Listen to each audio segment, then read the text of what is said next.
बिरहा के श्रोता बंधुओं को गंगा कैसेट की तरफ से मैं गायक कलाकार त्रिभुवननाथ यादव तीर्थराज प्रयागराज की धरती से आप सबका हार्दिक अभिनंदन स्वागत करते हैं।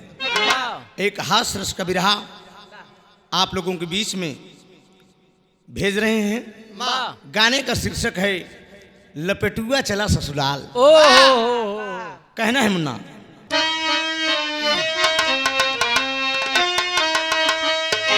पुरवा झुर झुर बहे बयार, अरे पुरवा झुर झुर बहे बयार,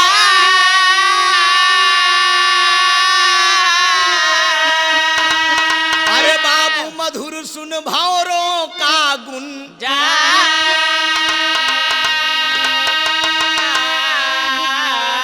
अरे आखी आखी नाचई लड़का के ससुरार।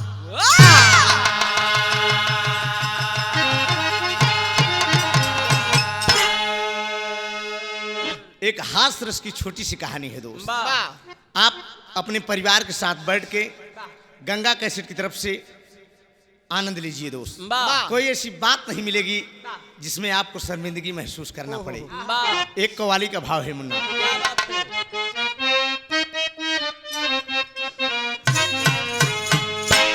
अपनी जन्नत को खुदा के लिए दो जख्म बना,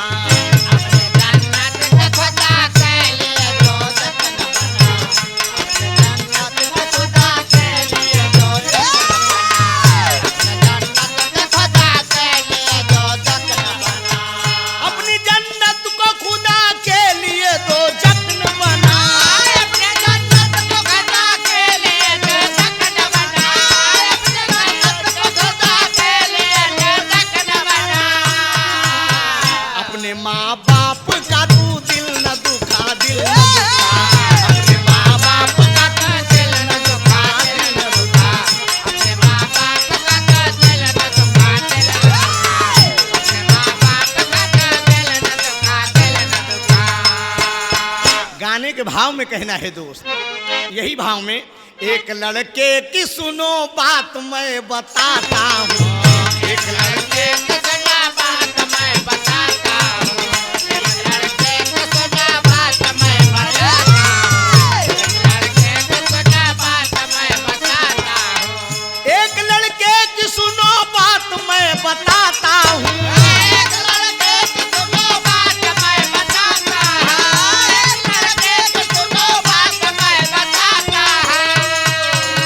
चला ससुराल यह कहानी को सुनाता हूँ, चला ससुराल यह कहानी मैं सुनाता हूँ, चला ससुराल यह कहानी को सुनाता हूँ, चला ससुराल यह कहानी को सुनाता हूँ। ध्यान दीजिएगा दोस्त, लपेटुआ के बचपन में बियाह हुई के बाबू, और दुल्हनिया एकदम छोट करे, और लपेटुआ छोट कर रहा, धीरे धीरे सयान हो गए बाबूजी, ससुरारी तैयार हो गए।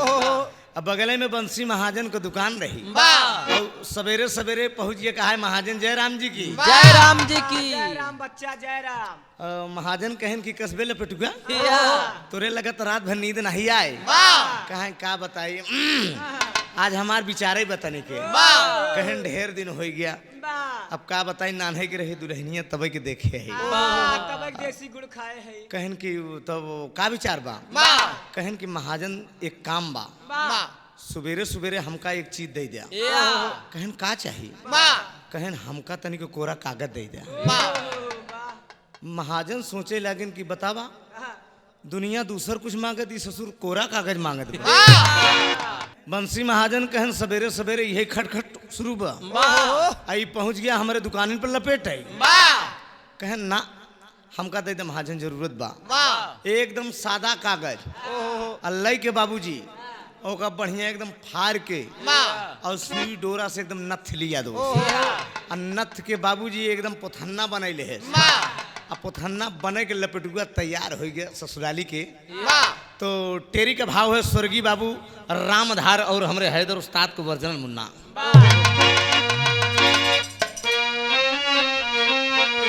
बहुत अच्छे मुन्ना, मौके मौके बढ़िया बात देते हो बेटा अरविंद। आए हाय अरे चली भा हाथे में लई पूरा नवा चला, चली भा हाथे में लई पूरा नवा चला। हाँ पढ़ाए कौआ छरना, पढ़ाए कौआ छरना, पढ़ाए कौआ छरना, पढ़ाए कौआ छरना पूरा बना भनवा हाथे में लई पूरा नवा चला।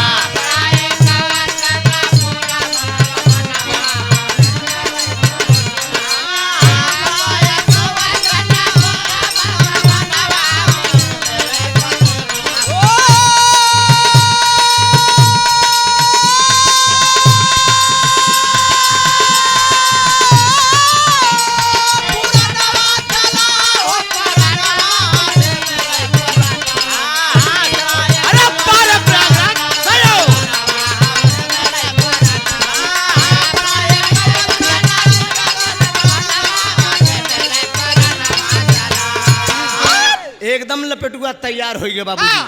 तो कहना है मुन्ना, अरे धोती कुर्ता पहिन के लड़किया, धोती कुर्ता पहिन के लड़ी,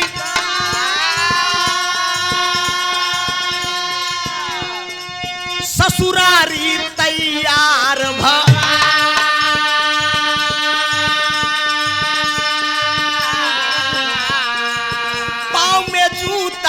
चुरुमुर बोले,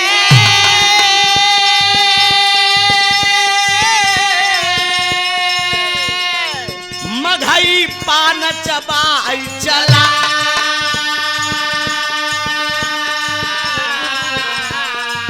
बार बनवाए घड़ी लगाए,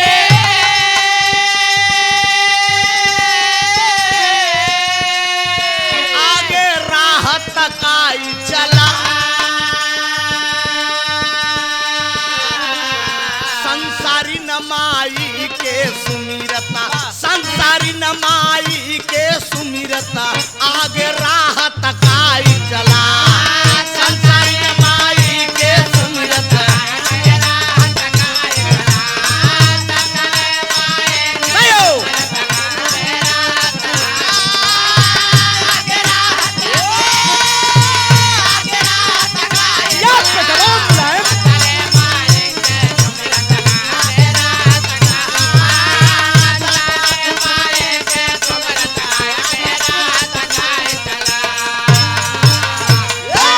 पेटुआ ससुरारी चल दिया बाबूजी। एकदम सवेरन से प्लानिंग कई के आई पोथन्ना लई के बंसी महाजन खिया से एकदम बनाए के ससुरारी के चल दे। और ससुरारी जाते जात बाबूजी एकदम अनहियर हो गया, एकदम दिन बूढ़ गया। तो ससुरारी के कुछ दूरी रहे तो अनहियर हो गया। मेहमान रास्ते में है, इतने में मतलब जब दुल्हा बन के रहे तो कच्ची बखरी रही, कच्चा इनारा रहन। अब वहीं अपने ससुरारिन में खड़ा है हर वर सोचता है कि आम हो न हो हमार ससुरारी यही आटे की दूसर तो न हो तो अनहियर हो गया बा तनी के कच्चा इनारा रहन पक्का इनारा हो गया। दुआरे पेड़ रहन महुआ बरगदे के, बरगदे के बहुत पुरान पेड़ रहा। और वहीं पेड़े से लपेटुआ कुछ अंदाज लगाए कि यही आम। और संजोग से देखा घरे में बाबूजी केवल माइन बिटिया हैं, केवल लपेटू बहू और उनकर सास। हाँ इन्हीं दोनों जन यहाँ है। और मेहरारू अब लपेटू कुआं पर खड़ा है और गाजीपुर वाला ननका बेलना लेहे बाबूजी रोटी बेलत बे और चूड़ी खान खान चूड़ी खान खान और डबल बीरा पान खाए भोला जाफरानी एकदम बाबूजी अठन्नी पे टिकुरी लगाए एकदम गुड़ गुड़ गुड़ गुड़ गुड़ गुड़ एकदम बाबूजी इतने में गावत बे बेले जाती है। और कहाँ गावत बे अरे कोई झरना अरे झरना अरे कोई झरना बताए महाराज कुवनवा प्यारी लगे।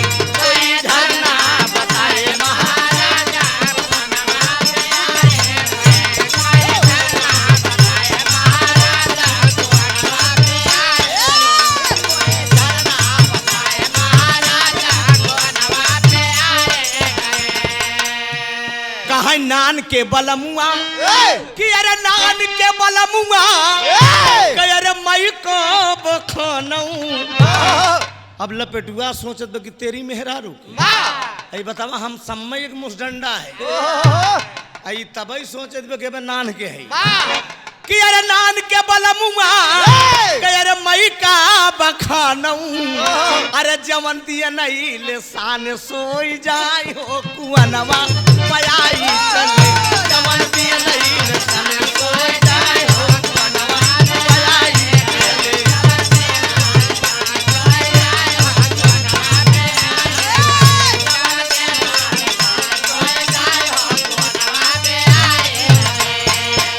इतने में बाबूजी ओकर दुई कोचा बन के तैयार हो गया। लपेटुआ बहरे सुनत बा कि बतावा ऐसा ला दुनिया ससुरारी जात है तो सोहारी पावत देसी घिए देसी घी सलाद चटनी रायता अचार दूध दही मिलत है ऐसा दल भरी मिलत है ऐ साला मतलब कोचा बदा बा इतने में तीसरे कोचा में नंबर लगाए तगावत ब्या कि अरे खोदी खादी सैया के कि अरे खोदी खादी सैयों के अरे मई तऊ जगायऊ। अरे मोरे फुफुनी तरे लुरिया हो कुआनवा प्यारी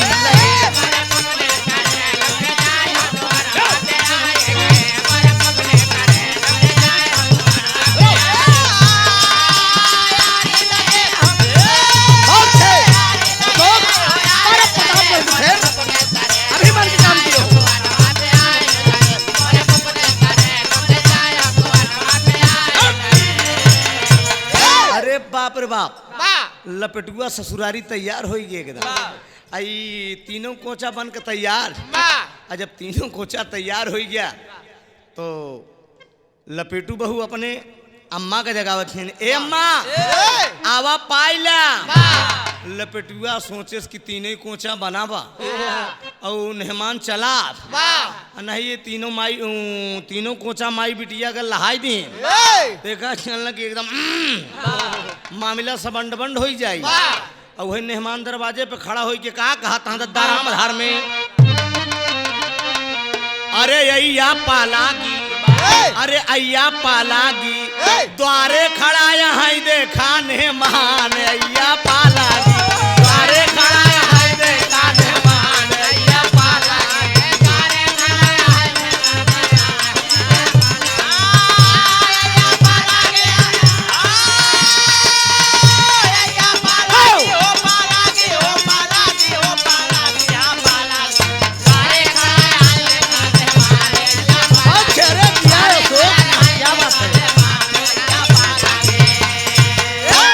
अय्या कहाँ जिया है बेटवा हाल चाल बतलावा।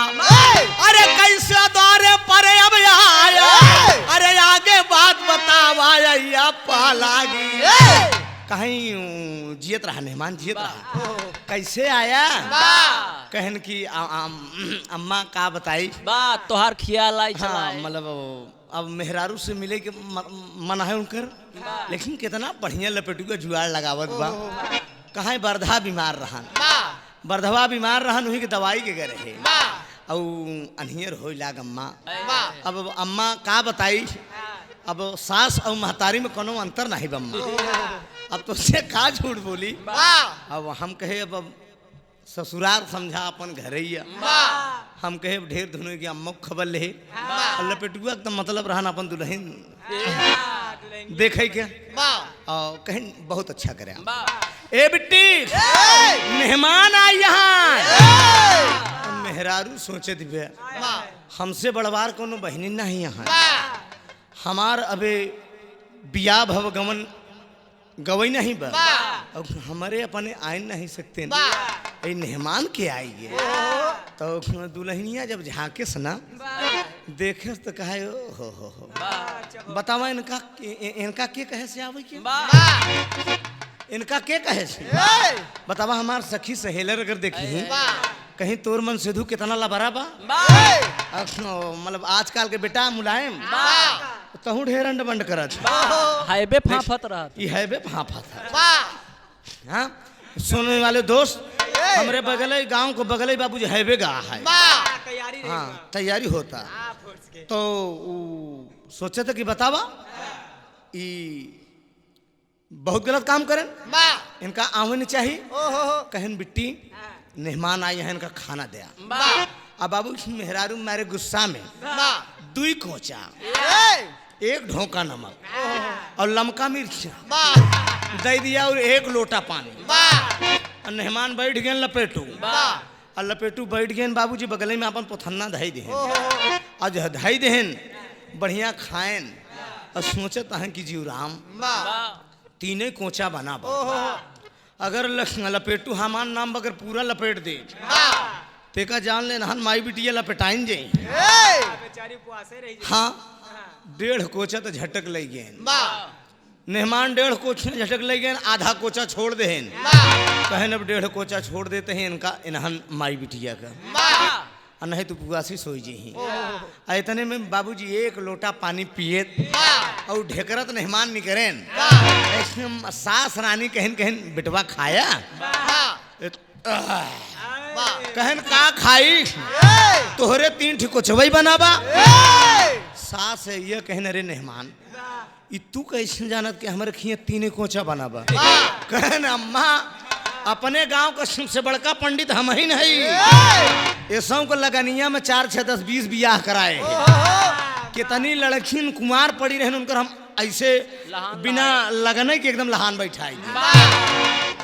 कहन कहन चला बहुत बढ़िया बा। एक बात जान ला बाबूजी, मेहरारू खाना खाई ले थी पचई ले थी, लेकिन बात नहीं पचई पौती।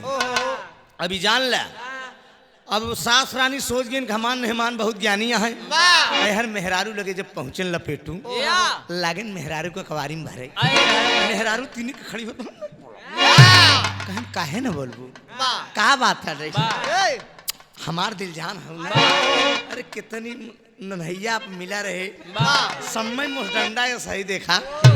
अरे केहू के मन से दूसरा हम खासर है आवा आवा दुल्हन और का कहा था बहुत अच्छी मुन्ना यही हो बेटवा हमारा उम्र लग दीजिए तो बड़ा पातर हो जाता है। आज कहना है बाबूजी यह लाइन बात, ओ मेरा बलमा ओ मेरा राजा छैल छबीला मैं तो नाचूं।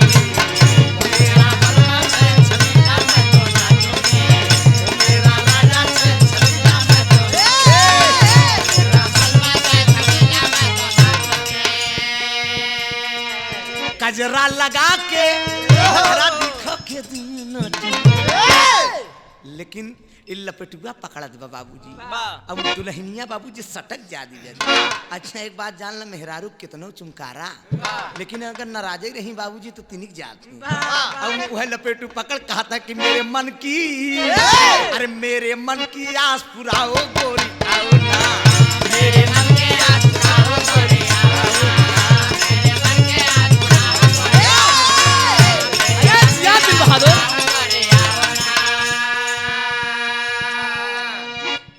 कजरा लगा के नखरा दिखा के दिल धड़का ओ गोरिया मेरे मन की आस पूरा ओ गोरिया।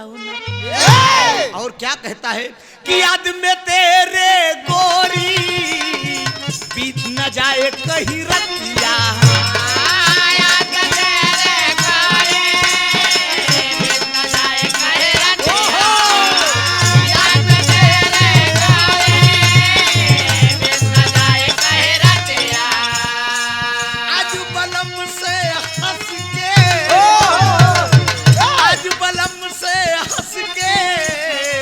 बोलूंगी मीठी मीठी बतिया आज बलमा से हंस के बोलूंगी मीठी मीठी बतिया आज बलमा से हंस के बोलूंगी मीठी मीठी बतिया।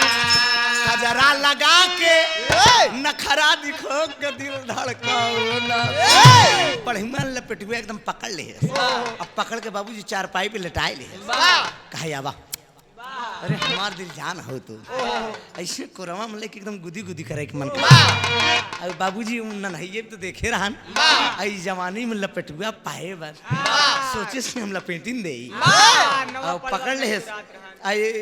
एक बात जान ले मीठी मीठी बात में बाबूजी पूरी रात चली गई।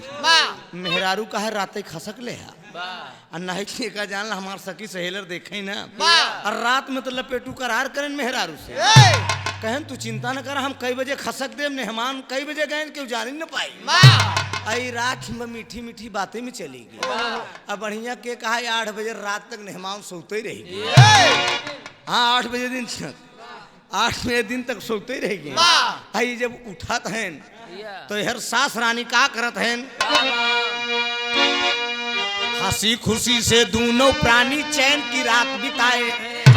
अरे भोरवा होतई में बूढ़ा अरे अय्या के उहाई नहीं आए हो। अरे राम हाथे में लई पूरा नवा चला। अरे भोर वैरान परोसिन के पहुंचिन भवनवा।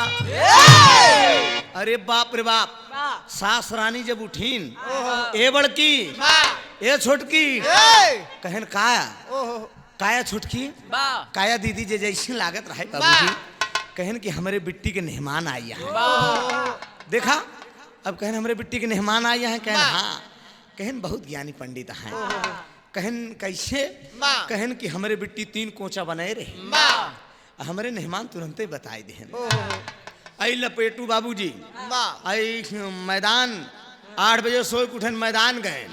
अब मैदान जब ससुरारी से लौटन तो लोटा नचावत की चला आवत हमारे लोटा नचावत की चला आवत। जब लोटा नचावत की चला आवत रहे तो इतने में यहर मतलब बतावत हैं छोटकी और बड़की से कि मेहमान आई है हमारे बिट्टी के। वहीं गांव में बाबूजी एक धोबी रहा और ओकर नाम रहा ललुआ। और ललुआ धोबी के गधा हेराई के बाबू और कहत का चलावत बा बहुत अच्छी ये हमरे इलाहाबाद प्रयागराज के खाटी है दोस्त। ये बाबूजी 100 साल पुरानी धुन है और आज भी ताजा है। कहना है ललुआ कहत का बकी अरे गा कौनी ओर अरे राम गा कौनी ओर हेरान मोर गदा गा कौनी ओर हेरान मोर गदा गा कौनी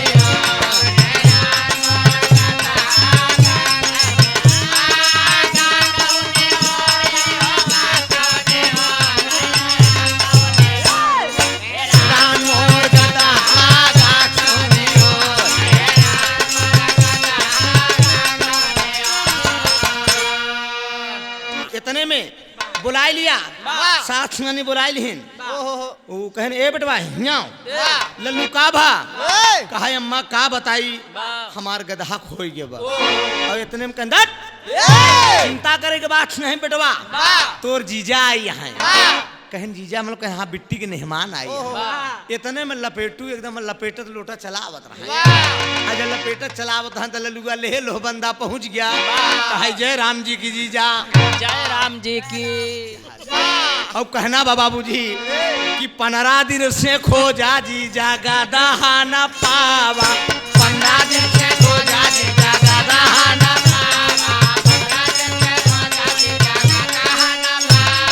हाथा जोड़ी दीजा कौनो जाता ना लगावा।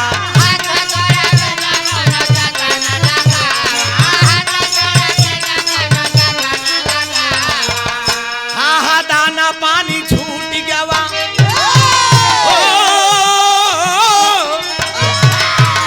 हाँ हाँ दाना पानी छूट गवा ला दाना गा कौनी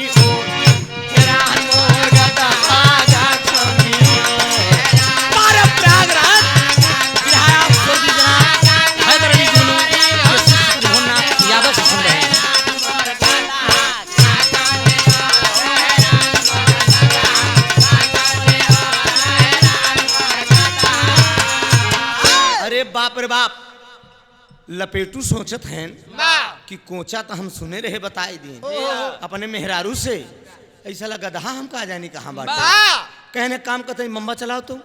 अब ललुआ धोबी लगा मम्बा चलाओ।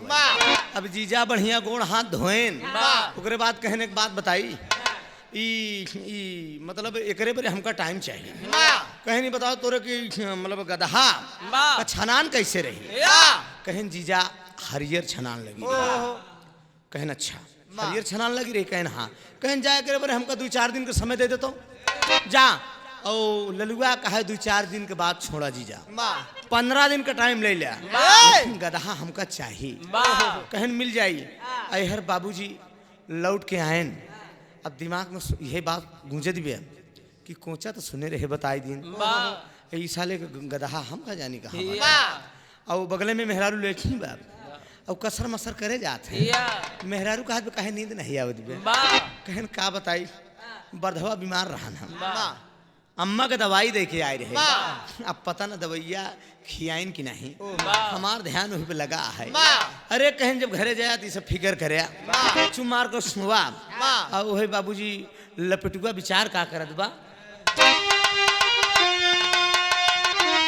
सोच बैठना कि अरे बाप रे बाप ऐसे बढ़िया है कि ससुरारी के देश में जो पर्दा पानी बचा है वो बचा के बचा रहा है काहे बरे बेइज्जती हो जाए रुक बेटा लपेटू को नहीं शांत रहा बोल दिया कहन की पर्दा पानी बचे रहा है एक जान लगी वही मेहरारू जब सोई गई दिल बहादुर बढ़िया मौका लपेटू पायन वही 3 बजे रात ही खसक लेन एकदम भोरही में बारे जल्दी में चला जाते एकदम चला जाते अब बगल में बाबूजी एक मड़ार रही वही मड़ारी में बाबूजी गदहा फंसा रहा और जब मनई के हट पाए बड़ी तेज से चिपो चिल्ला अब लपेटू के कहा घरे जाए दौड़त आयन जल्दी से मेहरारू को बगली फिर लेट गए मेहरारू कहे कस कहाँ गए है कहन की सुसु करे एक नंबर कहन की जगह नहीं ले है बगले पहलवान साहब का थाना है कहन तू एकरे बरे चिंता न करा ओ अरे हम तोहार मन से धुए आयरा गहरा नहीं है अपने गांव को सबसे ज्ञानी पंडित है देखा कोरा कागज ले ससुरारी में जमाए बेगदम और बाबूजी सोई गया सुबेर भ मैदान गा लोटा नचावत चलावत रहा ललुआ धोबी पहुंचा कहे जय राम जी की जा कहन कसबे नींद नहीं आए तो रे कहन जीजा कैसे नींद आवे जेकर गदहा हेराई गो हो ओकरे नींद आई कहन के काम कर पहले बम्बा चलाओ अब बम्बा चलवाए लपेटुआ अब बढ़िया गोड़ हाथ धोए से एकदम धोए के बाद चन्नन मन्नन पोते के बाद लय के वही कोरा कागज बैठ गए जिसमें एकदम सादा कुछ लिखा नहीं बाटे इतने में ललुआ कहा जीजा हमें कुछ लिखा हुआ कहा एक बात बताई पंडिताई के हो बस का नहीं बा एका तोर जीजे ससुर के झेलता और वही का कहा एक लाइन तर्ज है मुन्ना बड़ी पुरान लाइन बा दोस्त आज ये ताजा है बाबूजी कि अरे कौने करनवा कि अरे कौने करनवा अरे सहरू भागे पिया पपिया की बोलिया जहर लागे पिया पपिया की बोलिया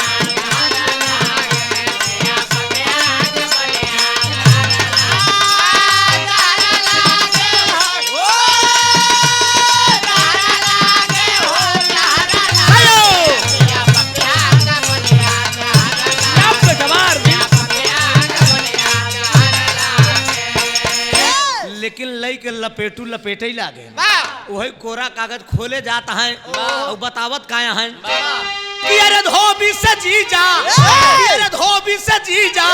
अरे कहन लागे लई के हाथे में पूरा नवा पढ़ाना लागे लई के हाथे में पूरा नवा पढ़ाना लागे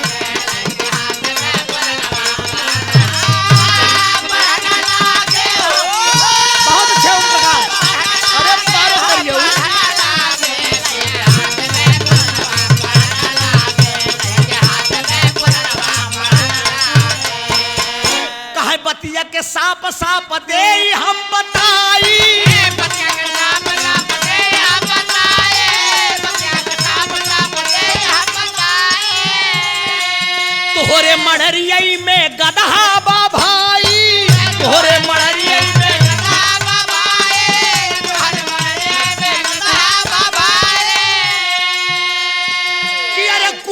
बरेठा कि अरे कूदी बरेठा अरे नचन लागे लइके हाथे में पूरा नवा पढ़न लागे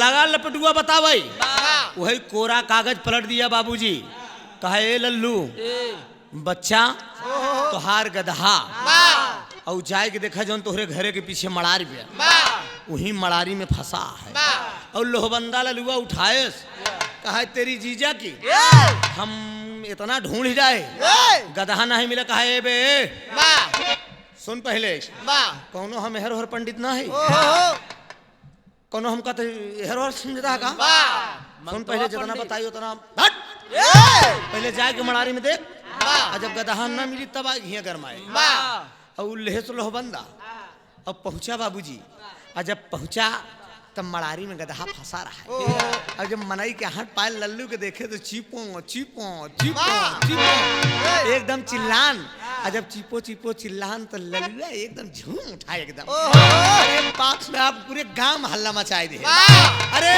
वो नाम रमकलिया के मेहमान बहुत ज्ञानी पंडित है का जान ला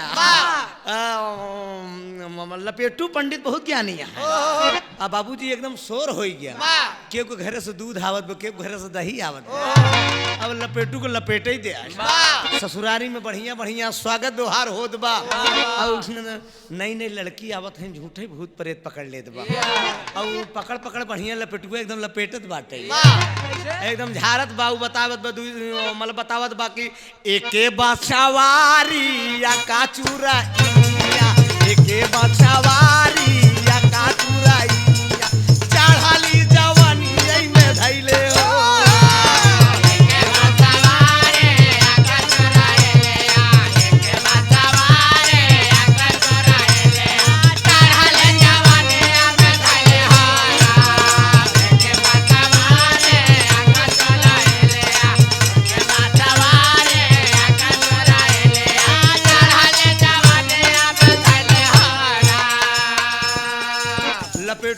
बढ़िया एकदम बतावा है अच्छा तुम्हारे ले बाटई एकर पारोसिनिया अच्छा तुम्हारे ले बाटई एकर पारोसिनिया फूलमती भवानी आई धैले हो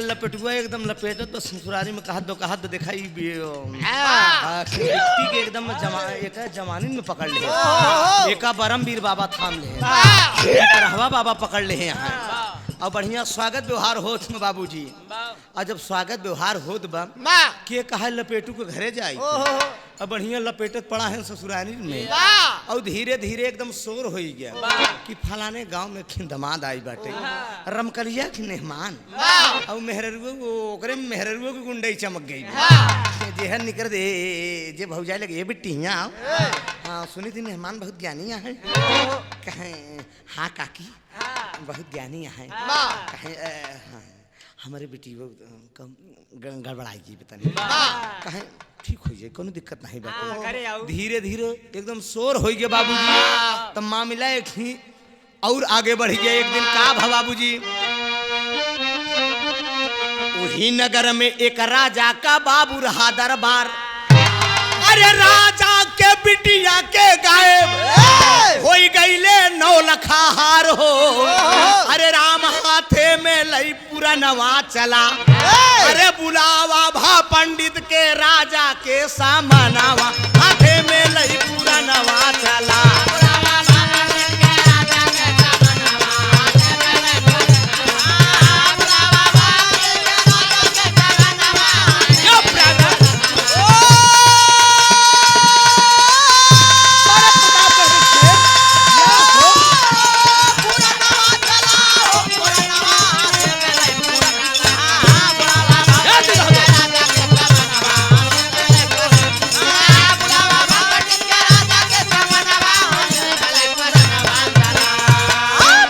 देखा ससुरारी में लपेटू लपेटत रहे, लेकिन बगल में एक राजा का दरबार रहा और राजा के बिटिया के संजोग से नौलखा हार गायब हो गया। और जब नौलखा हार बाबूजी गायब हो गया तो सिपाही लोग बताएं बहुत खोजन, लेकिन हार पता नहीं लाग।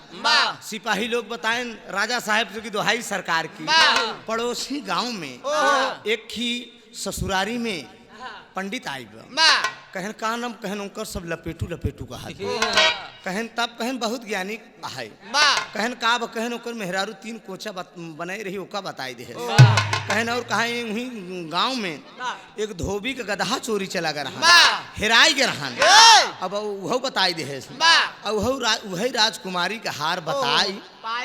राजा साहब रैयत के मालिक ऐलान कर दिए जो मेरी बेटी का नौलखा हार बता देगा हम ऐलान करके कहते हैं अपने बिटिया उसको मैं आधा राजपाट दे दूंगा और अपने बिटिया का शादी वही के साथ कह दे।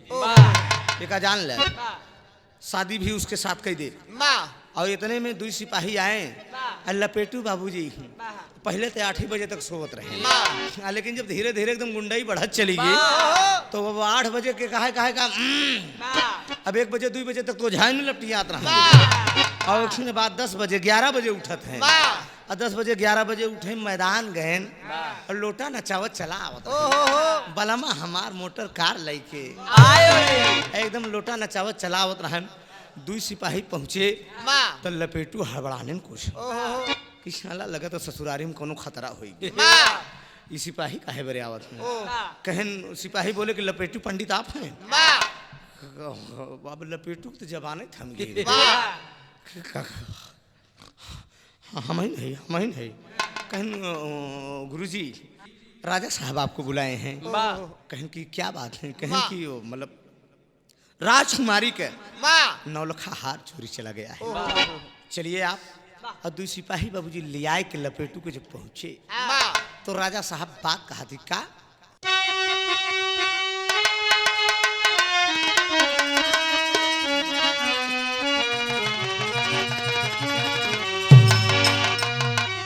कहना है कि अरे चुई चुई जाला ना रे बुनवा चुई चुई जाला ना रे बुनवा चुई चुई जाला ना अरे पिया मोरा जाई बसेला देहरा दुनावा रे बुनावा चुई चुई जाला ना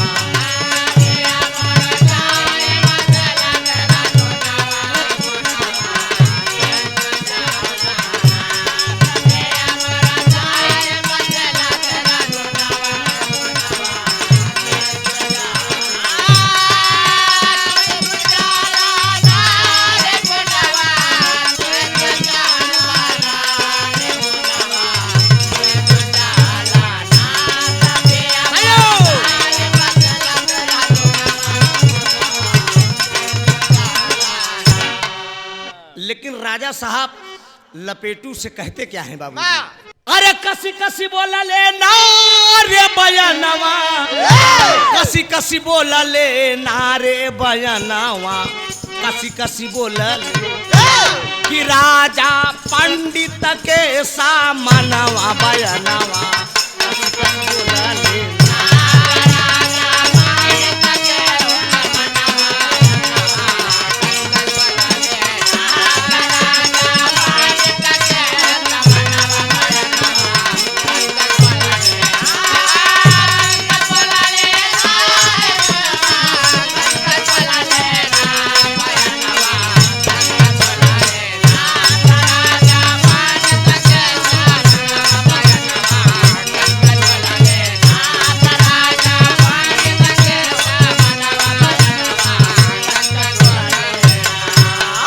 अरे लड़की का अगर हार बतौब्या लड़की का अगर हार बतौब्या राजपाठ दई देबई हो रामा राजपाठ दई देबई हो रामा राजपाठ दई देबई अरे डर न बताई पौब्या पंडित अरे मौत के के घाट हम देवई बयानवा कसी कसी बोल लेना। राजा साहब बोल दिए। लपेटू से कहें सुना महाराज, अगर हमरे बिटिया का नौलखा हार अगर आप बताई देबे तो हम अपने प्रजावासियों के सामने ऐलान करके कह रहे हैं हम तो के पूरा अपन आधा रात पाट दे दे और अपने बिटिया का बियाह तोहरे साथे कही दे भाई। अरे बाप रे, लपेटुआ सोचत बा कि जुगाड़ तो बढ़िया है, कम से कम नीक सुख मेहरुआ मिल जाए। राजकुमारी एकदम अजोरिया जैसे चमचम चमचम चमचम चमचम ऐसे बाबूजी एकदम मतलब जना स्वर्गलोक से कोनो परी आवत भी एकदम नई नवेली लड़की राजकुमारी बगल में खड़ी है, गुलाबा में हाथ डाई कैसे लाली लिपस्टिक लगी हुई एकदम। इतने में लपेटुआ के देख के आधा आधा ऐसे लार एकदम लेकिन कहा साला सब ठीक बाटे, लेकिन बताए न पाओ तो जो नहीं मारा जा भी है साला गड़बड़। ये ससुरारी के देश में लहान गड़बड़ात बाटे हम कहना ऐसा है राजा साहब एकरे बदे हमका टाइम चाहिए। राजा साहब कहें जितना टाइम ले खो उतना टाइम ले ले, लेकिन है कि जौन हम कहा था वही हो चाहिए। कहन कि हमका कम से कम कितना समय चाहिए, कहन कम से कम 15 दिन का समय चाहिए। कहन कोई बात नहीं है, 15 दिन के बताए तो 1 महीना ले ले, लेकिन मामला एकदम फिट हो चाहिए। अब लपेटू लौट के आई गए और रात होगी, मेहरारू बगले में लेटी बा, इतने में कसर मसर करत हैं। मेहरारू कहे का बात नींद नहीं आवत भी का हो गया, कहन का बताई आज एकदम बदनिए पीरा दिव्या पूरी दहिए में पीरा है। तो कहें कि वो दवाई वाई ले आई दे क्या, गई बगल में महाजन खिया से वो बरलगान ले आए। देहात में अक्सर देखा ये बरलगान यूज के लिए लोग लेके आए, वो जब दर्द हो तब ना और लपेटू एकदम रात भर कहरत रह गए ने कशन मसर करत रह गए। सोचत हैं लपेटू सोचन कहन अब न लपटाई, अब जवन लपटावे के रहन लपटाई गया, अब चला हियाँ से खसका नहीं लहान गड़बड़ाई गई। अब बाबूजी वही 3 बजे रात मेहरारू सोई गए उठ दिए और उठ के एकदम चला जा रहे हैं। अब मन में सोचत चला जाते हैं का कहता है प्रयागराज के भाव में यही कहते अरे राम सोई जानी दिया, अरे सोई जानी दिया गोरवा होई है तोरा बाधा नवा सोई जानी दिया, गोरवा होई है तोरा बाधा नवा सोई जानी दिया।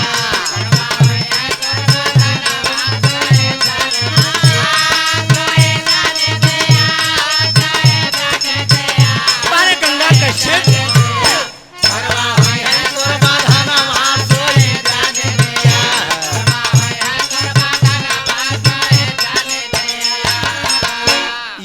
लपेटू ते आपन कहा चला जात है कि सोई जनी दिया भोरवा हुई है तोर बधनमा सोई जनी दिया। एका जान ला बाबूजी राजा के दूठी दासी रहीन, एक ही के नाम निदिया रहन, एक ही के नाम मुंडी, और उन्हन आपस में बतलात रही और यही कहत लपेटू चला जात हैं। वही जो निदिया से मुंडी कहत बे कि ए दीदी ए कहन का कहन वह जीजा के देख ले और वही करत कहा अरे निदिया मुंडी जीजा के घोड़े पे गईन भाराई, निदिया मुंडी जीजा के घोड़े पे गईन भाराई।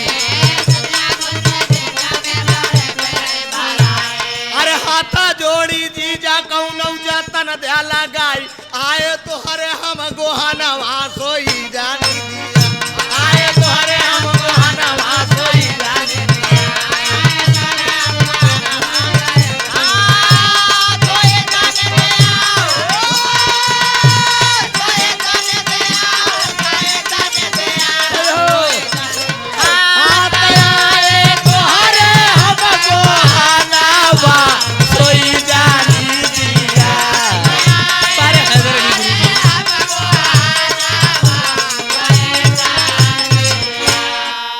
बाप रे बाप निदिया मुंडी दोनों पहुंचिन बाबूजी लपेटू के घोड़े पर भाराई पड़ी। कहन का बात है और लपेटू एकदम हड़बड़ाई गए। बाबूजी जो निदिया मुंडी रहीन उन्हीं दोनों राजकुमारी का हार चुराए रही और वही हाथ जोड़ के निदिया मुंडी कहन की जीजा दोहाई सरकार की जीजा वो हार हम हिन सब ले है माँ कहबे लपटुआ बदल के तुरंत कहने रे मोर निदिया अरे मोर मुंडी यही बरे थे का हम कहत रहे कि वही के मारा हम हमार का जात रही हम कहे चली बताई दे नहीं तो अगर हम आई तो अगर बताई दे कि निदिया मुंडी ले हन ते का जान लग राजा साहब तो तुरंत ही फांसी लटकवाई दे कहन कि नहीं जीजा कोनो उपाय बतावा कहन कहन बस उपाय है पूरा जुआड़ है कहन बतावा जीजा ऐसा जुआड़ बताऊता कि हमारो जान बच जात आपो का काम हो जात कहन सुना हम जुआड़ बतावत है कहन का करे के पड़ी कहन सुना जमन राजकुमारी के बिस्तर है बिस्तर के जोन तकिया बा तकिया के जोन खोलिया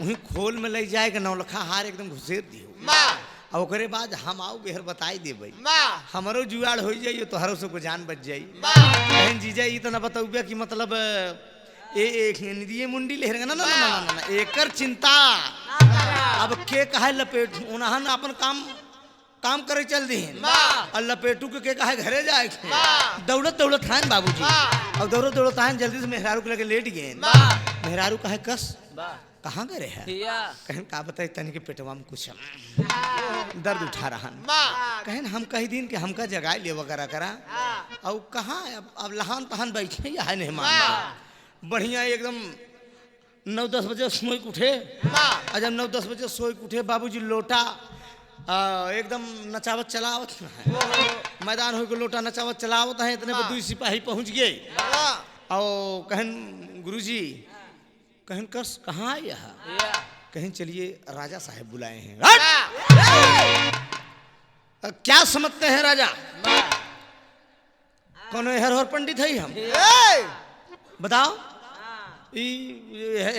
हर हर हमको समझाता आयरा गहरा हम ऐसे चल दे भाई पैदल जाएगा राजा साहब से बताई दे जौने हाथी पे बैठ के उनकर बेटवा शिकार खेले जात हैं वही हाथी अगर भेजी तो बैठ के पंडित ही नहीं तो पंडित आवे वाला नहीं है अब पंडित नहीं तो उनके बिटिया का हार मिली एक जान लग केहू कौनो पूरे इलाका में कौनो पंडित बा नहीं कि हमरे लपेटू पंडित के अलावा केहू बिटिया के इनके हार बताई दिए सिपाही लौट के कहन दुहाई सरकार की परवरदिगार कहन क्या बात है कहन वो तो बहुत बड़ा ज्ञानी है कहन का कहत कि जौने हाथी पे उनकर बेटवा बैठ के शिकार खेले जाते वही हाथी भेजी ही तो बैठ के आओ नहीं तो हम न आओ कहन कोई बात नहीं है हाथी भेज दिया जाए अब बाबूजी 2 सिपाही हाथी लेके आए और लपेटुआ मैदान हो कि लोटा नचावत चलावत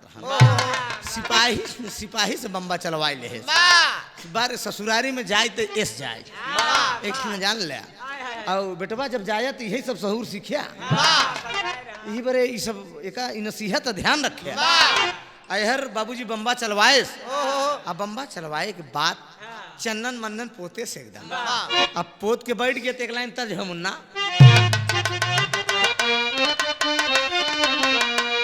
यही तरह के लाइन बा कि मिर्जापुर में कैलू गुलजार हो अरे मिर्जापुर में कैलू गुलजार हो अरे कचौड़ी गली सुन कैलू गोरिया मिर्जापुर में कैलू गुलजार हो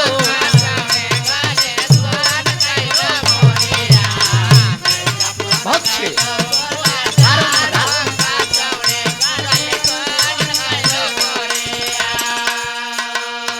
लेकिन लपेटुआ का करत बा बाबूजी कि हथिया पे होई के सवार हो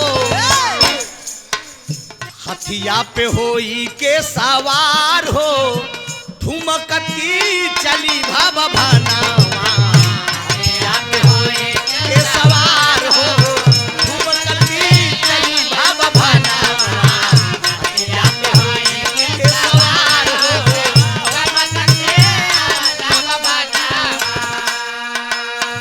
करे आगवानी सबा भरी कचहरिया करे आगवानी सबा भरी कचहरिया करे आगवानी सबा भरी कचहरिया राजा जी स्वागत कैले राजा जी स्वागत कैले द्वार के भितरिया राजा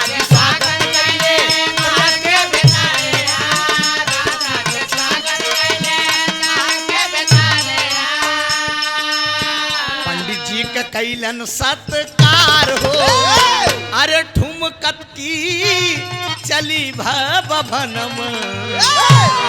अरे बाप रे बाप, बढ़िया ई हाथी पे बैठ के लपेटू पहुंच गए, भारी कचहरी एकदम बारे राजा साहब रैयत मालिक बाबूजी सिंहासन छोड़कर उठ गए और लपेटू को बुलाए कि एकदम बढ़िया स्वागत व्यवहार करे।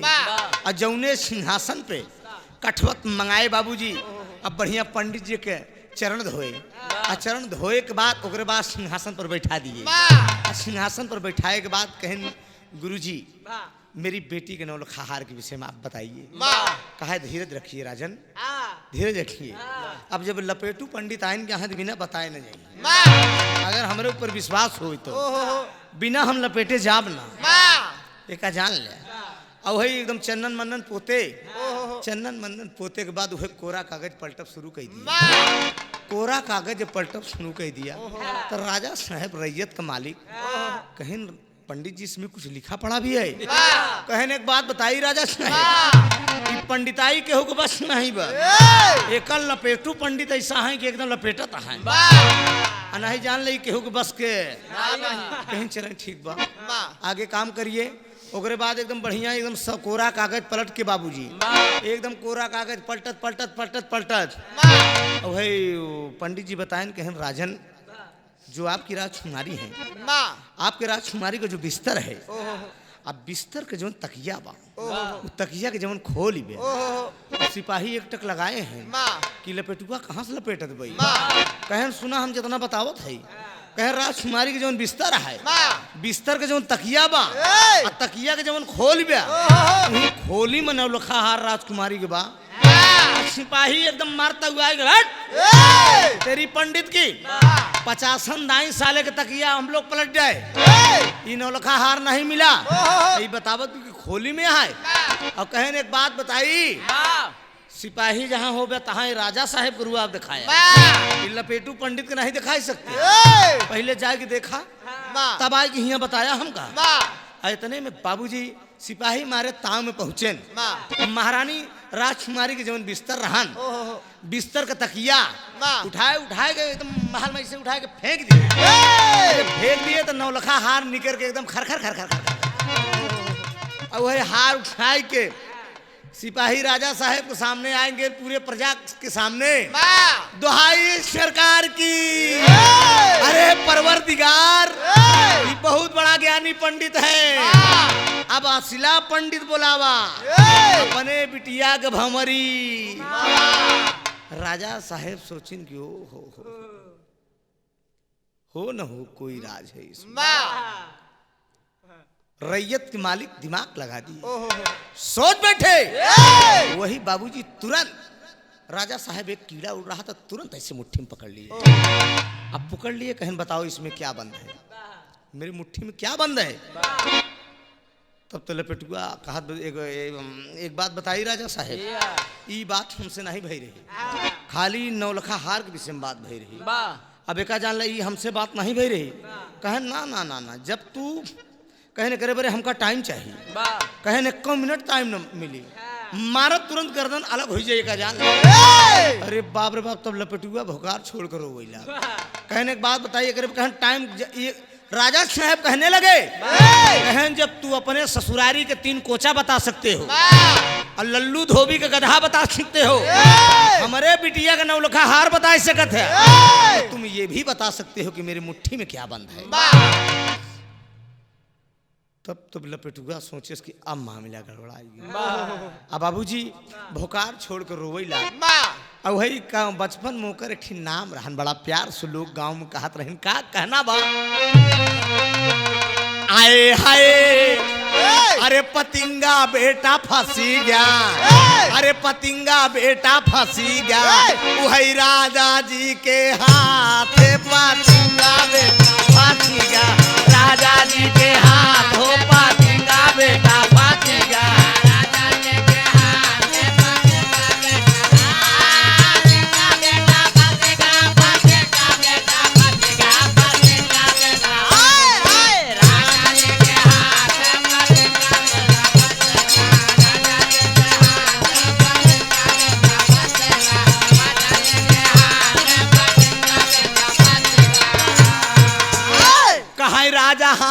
हसायब कहा नहीं आयन के जिंदगिया के रहा नहीं। वही बाबूजी राजा साहेब पतिंगा कीड़ा अपने मुट्ठी में पकड़े रहे। राजू साहेब के लपेट दे लपेट हुआ कहाई वो बचपन का नाम होकर पतिंगवा रहन अपन नाम कही के रोवत बा अपने कर्म के आज पतिंगवा फंसी गए। लेकिन राजा साहेब पतिंगवा कीड़ा पकड़े रहे तो मुट्ठी खोल दिए बाबूजी। अशिला पंडित बुलाए लिए बाबूजी। जब अशिला पंडित बुलाए के बाबूजी राजा बारे रैयत के मालिक लपटुआ के साथे अपने बिटिया के भंवरी घुमा रहे हैं बाबू। तो कहना हुआ आखिरी भाव में अरे पंडित चौका पुरावई नाउन रंगना लगावई धन धान कुड़ुई हमार।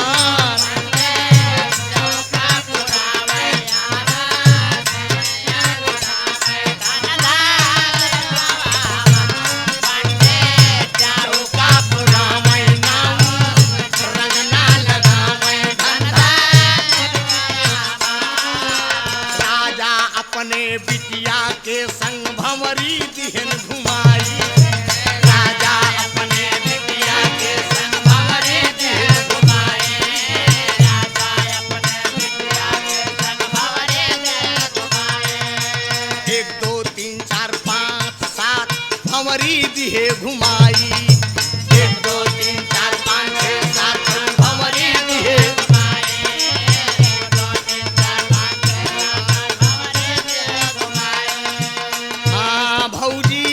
केसिया समारई सखिए मंगल गावई धंधार हमार भौजी। केसिया समारई सखिए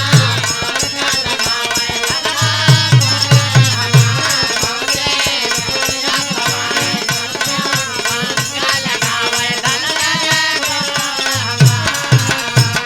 बाबूजी असला पंडित बुलाए के राजा साहेब अपने बिटिया की भौरी लपटुआ के साथे घुमा दिए। और भौरी घुमाने के बाद आधा राजपाट भी दे दिए। और बाबूजी वहीं आधा राजपाट जब लपेटू पाई गए तो अपने बीहू औरत को बुलाए ले और दोनों मेहरारू के साथ वहीं ससुरारी में आधा राजपाट लेके बढ़िया एकदम खुशी से जिंदगी बितावे लगा। दो मेरे गाने का शीर्षक था लपेटुआ चला ससुराल। एक लड़का अनपढ़ होके बाबूजी कितना बढ़िया अपने दिमाग से लपेट दिया। एक जान अगर बाबूजी कहीं कहीं दिमाग कितना बढ़िया काम कर जाता है कि मतलब देखा कितना बढ़िया लपेट दिया। और एक हास्य रस का ये छोटी सी कहानी आप लोगों के बीच में पेश किया गया। कोई गलती हो तो हम क्षमा के प्रार्थी हैं। आशीर्वाद जरूर दीजिएगा दोस्त। आप इस चैनल को सब्सक्राइब कर लीजिएगा और नए से नए वीडियो आप लोगों के बीच में मैं भेजता रहूँगा। आखिरी भाव में कहना है स्वामी की अनंत अनंत भय भुल्लुर तई दिए अरे राम धार हैदर गुरु स्वर्गम गईले। अरे सब सारद कई बलिहारी हो। अरे राम हाथे में लई पूरा नवा चला। अरे इलाहाबाद मौहरिया त्रिभुवन का भावनावा हाथे में लई पूरा नवा चला।